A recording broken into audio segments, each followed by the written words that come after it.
토요일 묵상 사도행전 2권 둘째 주 다섯째 날 금요일입니다. 기도합니다. 하나님 감사합니다. 하나님의 말씀으로 삶이 연결되기를 원합니다. 이 시간 우리에게 지혜를 주세요. 예수님의 이름으로 기도합니다. 아멘. 이번 주 말씀 사도행전 4장 13절에서 22절 말씀 개역개정과 새번역으로 이어봅니다. 그들이 베드로와 요한이 담대하게 말함을 보고 그들을 본래 학문 없는 범인으로 알았다가 이상히 여기며 또 전에 예수와 함께 있던 줄도 알고 또 병 나은 사람이 그들과 함께 서 있는 것을 보고 비난할 말이 없는지라 명하여 공회에서 나가라 하고 서로 의논하여 이르되 이 사람들을 어떻게 할까 그들로 말미암아 유명한 표적 나타난 것이 예루살렘에 사는 모든 사람에게 알려졌으니 우리도 부인할 수 없는지라 이것이 민간에 더 퍼지지 못하게 그들을 위협하여 이후에는 이 이름으로 아무에게도 말하지 말게 하자 하고 그들을 불러 경고하여 도무지 예수의 이름으로 말하지도 말고 가르치지도 말라 하니 베드로와 요한이 대답하여 이르되 하나님 앞에서 너희의 말을 듣는 것이 하나님의 말씀을 듣는 것보다 옳은가 판단하라.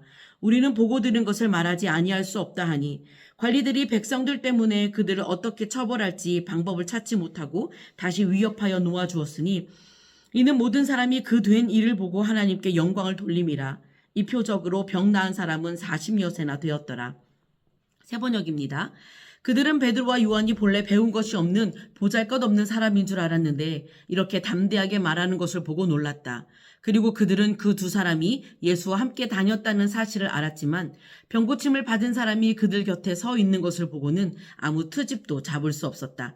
그래서 그들은 그 두 사람에게 명령하여 의회에서 나가게 한 뒤에 서로 의논하면서 말하였다. 이 사람들을 어떻게 하면 좋겠습니까? 그들로 말미암아 기적이 일어났다는 사실은 예루살렘에 사는 모든 사람이 다 알고 있고 우리도 이것을 부인할 수 없습니다. 다만 이 소문이 사람들에게 더 퍼지지 못하게 앞으로는 이 이름으로 아무에게도 말하지 말라고 그들에게 엄중히 경고합시다. 그런 다음에 그들은 그 두 사람을 불러서 절대로 예수의 이름으로 말하지도 말고 가르치지도 말라고 명령하였다. 그때 베드로와 요한은 대답하였다. 하나님의 말씀을 듣는 것보다 당신들의 말을 듣는 것이 하나님 보시기에 옳은 일인가를 판단해 보십시오. 우리는 보고 들은 것을 말하지 않을 수 없습니다. 백성이 모두 그 일어난 일로 하나님께 영광을 돌리고 있으므로 그들은 사도들을 처벌할 방도가 없어서 다시 위협만 하고서 놓아 보냈다. 이 기적으로 병이 나은 이는 40살이 넘은 사람이다. 암송 구절은 사도행전 4장 19절 말씀 개역개정으로 암송합니다.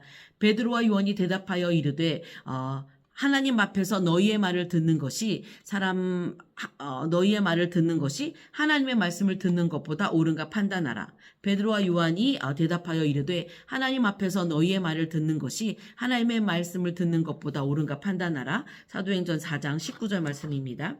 오늘은 다섯째 날이에요. 더 깊이 말씀 속으로 들어가기입니다. 아동부 것과 중고등부 것을 보니까 거의 질문이 비슷해요. 그래서 중고등부 거를 중심으로 진행해 보도록 합니다. 1번입니다. 나는 예수 그리스도로 구원받고 은혜 받은 사람으로서 얼마나 담대한가요? 믿는 만큼 담대한 것 같습니다. 이어 두 번째입니다. 내가 예수 그리스도를 전할 때 담대하지 못한 이유는 무엇인가요? 여러분은 어땠나요? 저는 전할 때 상대방의 처한 현실과 상황을 알고 있을 때 그리고 그 상황을 더 주목하게 될 때 담대하게 말하지 못하는 것을 알게 됐어요. 전할 말을 다 못하게 되는 거죠. 3번입니다. 내가 예수 그리스도를 전할 때 어떤 어려움이 있나요? 그러다 보니 그를 잡아 당겨야 할 타이밍과 기다려야 할 타이밍 혹은 그냥 전하기만 해야 할 그런 타이밍을 잡기가 굉장히 어렵더라고요. 4번입니다. 베드로와 요한은 당당히 너희 말 듣는 것이 하나님의 말씀을 듣는 것보다 옳은가 판단하라 고 했습니다. 나는 하나님 말씀보다 사람 말을 더 잘 들었던 적이 있나요? 어떤 때였나요? 사정을 봐주게 될 때, 그러니까 그 사람의 감정을 따라서 그 사람의 감정을 상하지 않게 하려고 할 말을 안 하거나 하지 말아야 할 말을 하거나 그렇게 되더라고요. 자, 5번입니다. 사람의 말을 더 잘 들었던 이유는 뭔가요? 껄끄러운 관계가 될까봐 그런 관계가 되지 않게 하려고 그냥 그렇게 되는 거죠. 자, 6번입니다. 내가 사람 말보다 하나님의 말씀을 더 잘 들었던 건 뭔가요?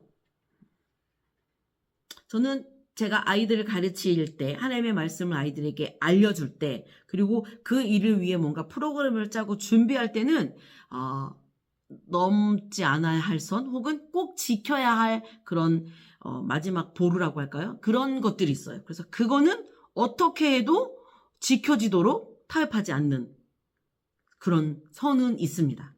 자, 7번입니다. 하나님의 말씀을 더 잘 들었던 이유는 뭘까요? 왜냐하면 제가 하는 그 일이 그 아이의 영혼을 살리는 말씀을 가르쳐야 하는 일이니까, 그 책임이 제게 있으니까 더 잘 듣게 되죠. 그래서 넘지 않는, 혹은 무너뜨리지 않는, 절대 지켜야 할 선을 갖고 있게 됩니다. 8번입니다. 하나님께서는 오늘 말씀을 통해 나에게 주시는 말씀이 여러분들에겐 있었나요? 저는 조심해라. 네가 관리의 위치에 서 있지 않도록, 그런 생각이 많이 들었어요. 오늘 말씀의 제목을 다시 붙여볼까요? 저는 증인의 삶이 베드로와 요한과 같은 삶이어야 한다는 생각이 들어서 증인의 삶이라고 제목을 정해봤고요. 아동복권을 보면 6번에 오늘 말씀에서 가장 기억에 남는 장면과 그 이유를 말해보세요 라는 질문이 있어요. 여러분들은 오늘 본문 중에서 어떤 장면이 가장 남았나요? 저는 장면을 막 왔다 갔다 하면서 봤어요. 오늘 장면의 중심엔 그들이라고 표현되는 관리들이 있어요. 사두개인, 바리새인, 종교 지도자들이죠. 그리고 한편엔 베드로와 요한이 있고, 그들을 둘러싸던 그 뒤에 백그라운드로 있던 여러 무리들이, 백성이라는 이름의 무리들이 있습니다. 근데 관리들도 베드로와 요한이 누군지 알았어요. 예전부터 보고 있었고, 그들이 기적의 그 안증뱅이를 고쳤고, 그 안증뱅이가 그들과 함께 서 있는 것을 보았죠. 그리고 소문이 퍼져나가고 있음을 그들이 보고를 통해서든 간접적으로든 들어 알고 있는 거예요. 이들도 알고 보고 들었어요. 그러나 이들에게는 자신들이 알고 듣고 본 것으로 하나님의 영광이 나타나지 않았어요. 그런데 반대로 베드로와 요한을 봐요. 베드로와 요한은 예수님과 함께 보고 듣고, 그래서 내가 이 보고 들은 것을 말하지 않을 수 없다라고 기록하고 있죠. 보고 들은 것을, 그리고 아는 것을 그들이 말했어요. 그때 하나님의 영광이 높여진 것을 오늘 본문을 통해 기록을 우리가 읽어볼 수 있습니다. 이렇게 쫙 갈리게 되죠. 나는 어디에 서 있는가? 이쪽인가? 저쪽인가? 혹은 그 중간 어디쯤 서 있는가를 한번 생각해 보게 되는 거죠. 자, 오늘 주신 말씀으로 같이 기도하며 이번 주 큐인을 마무리 접어봅니다. 함께 기도합니다. 하나님 감사합니다. 우리 안에 서로를 자신을 생각해 볼 수 있는 그런 시간이 주어지기를 원합니다. 나는 지금 어디에 서 있는가? 나는 지금 어떠한 입장인가? 나는 어떠한 자리에 서기를 원하는가? 생각해 볼 수 있는 시간이 되었으면 좋겠습니다. 말씀이 우리의 삶 가운데 들어오는 놀라운 그런 하루하루가, 그런 한 주 한 주가 될 수 있도록 도와주세요. 다음 주에 중고등부 여름 수련회가 이어집니다. 그 시간을 통해 중고등부의 모든, 또 그 캠프에 참여하는 모든 이들이 하나님과 개인적으로 1대1의 만남을 가질 수 있도록 하나님 은혜로 인도하여 주세요. 감사드리며 예수님의 이름으로 기도합니다. 아멘. 이번 주 큐인 말씀 이것으로 마칩니다. 다음 주 또 이어집니다.